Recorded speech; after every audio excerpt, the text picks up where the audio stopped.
Small and medium enterprises or SMEs are an important part of Singapore's economy. They contribute half of Singapore's gross domestic product. And they employ 6 out of every 10 workers. To survive, entrepreneurs behind these enterprises have to be astute strategists, leading their companies to greater heights in a highly competitive business environment. The Strategist is the story of these entrepreneurs and the experts who help them on their journey to success.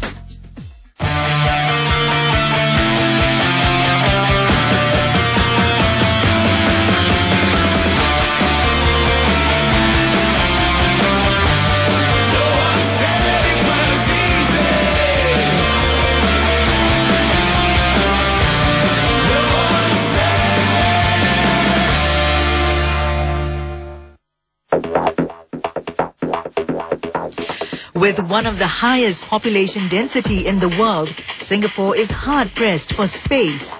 Given the land constraint, one might think there's little demand for playground equipment on this tiny island. But unknown to many, Singapore has the highest concentration of playgrounds per capita in Asia. Playpoint seized that opportunity 10 years ago. By now, this SME has supplied equipment to over 200 playgrounds in Singapore. Its clients include property giants like the Housing and Development Board or HDB, CapitaLand and Keppelland.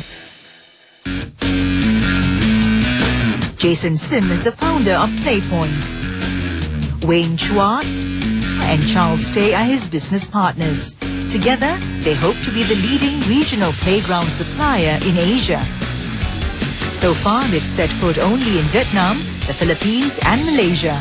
And in Singapore, they've started using customization as a strategy to beat the competition.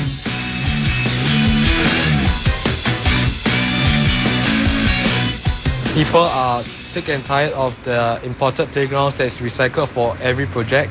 This is especially true for shopping malls, in which every shopping mall wants something different for their mall itself. This is where our expertise come in to provide one-of-a-kind solution to the client itself. We are the only one that is able to do customized playground solutions for our customers. Most of the time in which a lot of people bring in imported playgrounds, we are doing something different from our competitors. When Playpoint started in 2001, it distributed only one brand of playground equipment, Compan.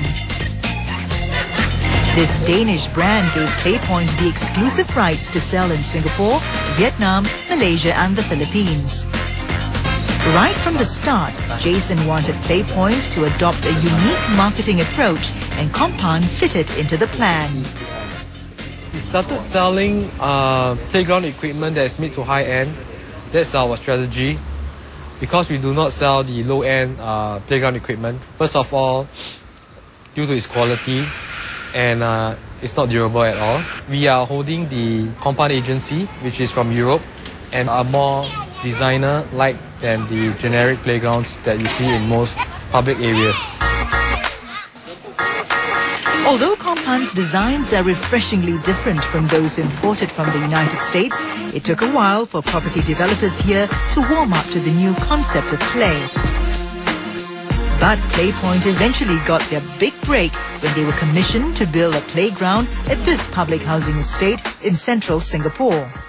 The response from this project alone have attracted a lot of town councils from other areas, and more inquiries started to pour in. And during that time, we were the only supplier that is able to supply this playground equipment.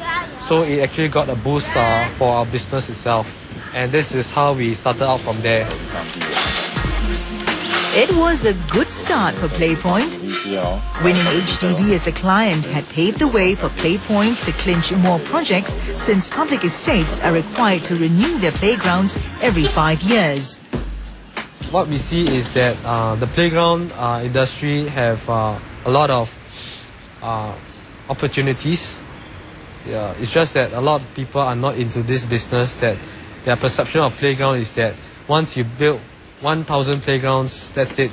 There will be no more playgrounds to build. The reality is that playgrounds are being built and rebuilt constantly, in Singapore, so the market will always be there.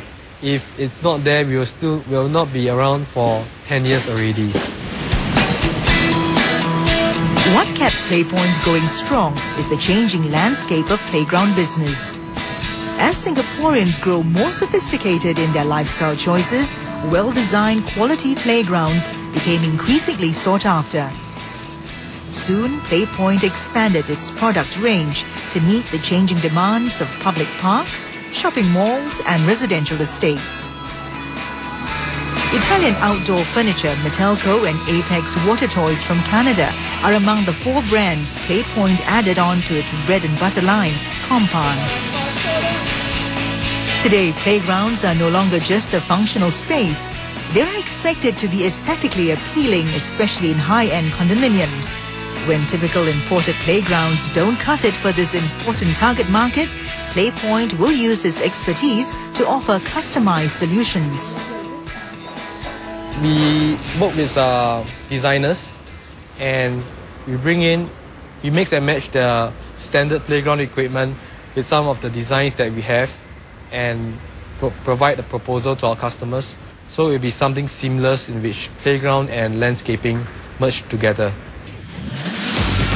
While Playpoint is a B2B or business-to-business company, it's ever mindful that the most important people to please are its end users, the children.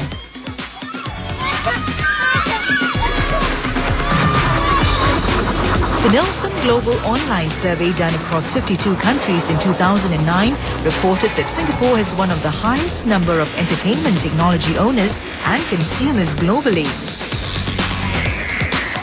This trend got Playpoint moving into a new direction. What we do is we decided to go into electronic playgrounds. First of all, kids nowadays are very influenced by Xbox, video games. What they do is the traditional playground no longer entices them. What a lot of people are building is they build a bigger version of a toddler's playground. And what we are trying to do is we incorporate video gaming inside.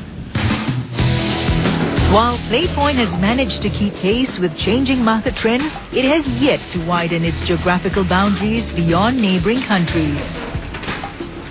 But is it ready to take on more and take on bigger overseas markets in the near future?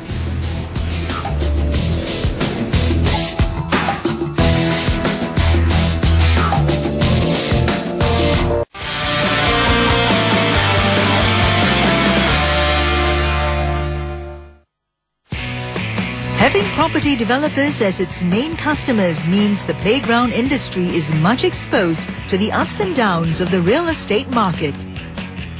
The recent measures dished out by the Singapore government to cool the property market would have tempted playground suppliers to get into a price war. But Playpoint is not heading that way. Our strategy is not to have a price war with other market, because our strategy is to target mid to high-end segment of the market, and we are able to maintain a certain level of expertise in which the customers are willing to pay a premium for. When Playpoint went into customization in 2009, it assembled a small in-house team with design expertise to support its move. Eldo Lingakirana is one of the 2 designers in the team. He has been serving Playpoint's customers for 4.5 years and still finds his job challenging. Architect wants something new, something different. But like in the end also, there's one thing that you always stuck at it, then that's called a budget. Because the budget limitation, sometimes after we create the new things, everything, then they see the price, everything like, oh, it's a bit expensive, it's very expensive. Then we have to cut down to get on their budget also. Despite the tough balance between pricing and quality, Playpoint has been able to carve out a niche market for itself. Customization has helped Playpoint reinforce its position as one of the leading companies in this field. But Jason and his 2 partners are not resting on their laurels. They're now aiming to spread their wings to replicate their success in more markets around Asia. In 2001, when we started out, the focus was mainly in Singapore market. Right now, we have diversified into regional markets such as Malaysia, Philippines and Vietnam. So we are able to spread out our risk rather than focusing on one market. When Playpoint first entered Vietnam in 2007, the property market was booming.